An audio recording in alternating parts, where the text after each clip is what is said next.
Hey, EBA leaders, pastors, hey, thanks for giving me just a few minutes of your time to just share some thoughts about the Eastern Baptist Association and expanding the kingdom here on the peninsula that you and I love so much. As I was meditating on what to share this week, my mind drifted to one of my favorite passages, and it made me think about something that many of us may not think about, which is our sending capacity. One of the things that you and I measure almost every week, we measure things like attendance, we measure how many people are in effective Bible study, we measure do we have the finances that we need to accomplish the mission that God has given us to accomplish in our local community? But how often do you and I think about, do we measure who we've sent? Who we've sent from our church, not just retained at our church, to impact the kingdom and expand the kingdom across our peninsula, across our nation, even across our world.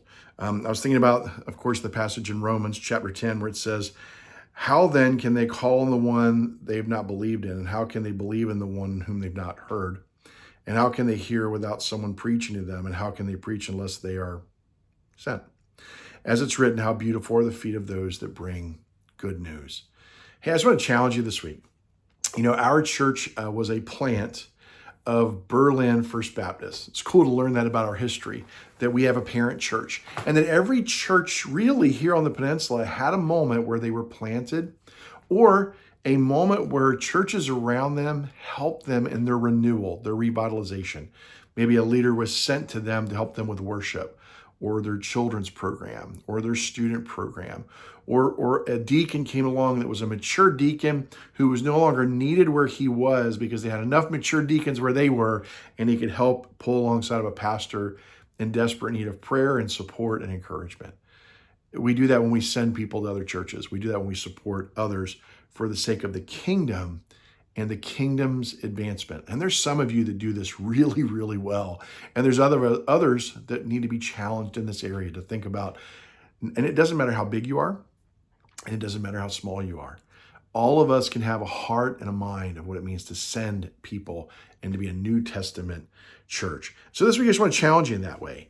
In what way can you be a church that sends people, sends resources, and doesn't just retain them? And think of what that would do to the world around us when they see that the church is not a selfish place. It's not a retention pool. I mean, it's a sending reservoir where we send people all over the world to help others with the advancement of the kingdom. I think that would change a lot of things. Hey, just a few things to draw your attention to. Make sure you read the whole email. There's a lot there. There's a lot of things coming that give you the opportunity to partner and to connect as Eastern Baptist Association churches and also other churches on our peninsula that may want to network with us.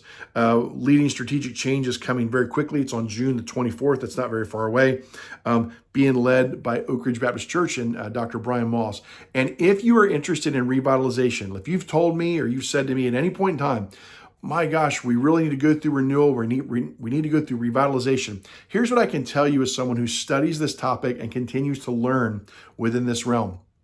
Change management and leading a change process is one of the things that will help you to lead an effective revitalization. So if you haven't signed up already, please sign up for Leading Strategic Change at Oak Ridge. That's going to help you learn how to actually lead a revitalization and change process at your church. And if you're going through any kind of change at your church, this would be helpful. So grateful for them as a partner church and for them providing this training.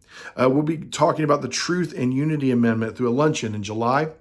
Mid-July, and our executive director, Tom Stoll, will be coming to help us with that. And so I just want to let you know that's going to be a fun luncheon, but also we're going to be able to have a great discussion about what this amendment to the Baptist Faith and Message means for our churches. It will also help us to think about where we stand and what helps us to cooperate or not cooperate as churches. How do we make those defining moments in our churches of who we can partner with and to what extent do we partner? How do we missionally align on certain things and not on others, but still allow the kingdom to advance? There's an opportunity for London Village for anybody who wants to be a missionary there. And don't forget, Sunrise is wrapping up its opportunity if you want to engage with their leadership development program.